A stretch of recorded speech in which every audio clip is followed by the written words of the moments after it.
जय श्रीराम।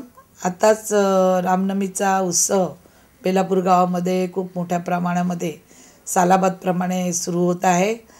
त्याचप्रमाणे हनुमान जयंती पण असते, कुस्तीचे सामने असतात, लॉटरी असते, जत्रा असते। परंपरेनुसार नेहमीच रामनवमी उत्सव हा मोठ्या प्रमाणामध्ये संपूर्ण बेलापूर पट्टीमध्ये पूर्वी या गावामध्येच सुरुवात झाली होती।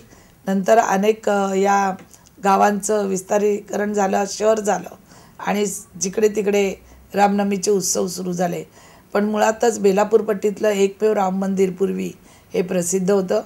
आज सर्वांना मी रामनवमीच्या माझ्या बंधू भगिनींना मी खूप हार्दिक शुभेच्छा देते आणि नव्या मुंबईमध्ये आणि महाराष्ट्रामध्ये रामराज्य यावं यासाठी सुद्धा श्रीरामाच्या चरणी प्रार्थना करते। आपल्याला माहितीच असेल की आज या महाराष्ट्र राज्यामध्ये अनेक निर्णय या माननीय मुख्यमंत्री देवेंद्रजी फडणवीस साहेबांनी जे घेतलेले आहेत ते खरोखरच आपल्या इथे रामराज्य येण्यासारखे आहेत। अनेक वर्षाचे प्रलंबित प्रश्न होते ते सुद्धा जवळजवळ सुटण्याच्या मार्गावर आलेले आहेत।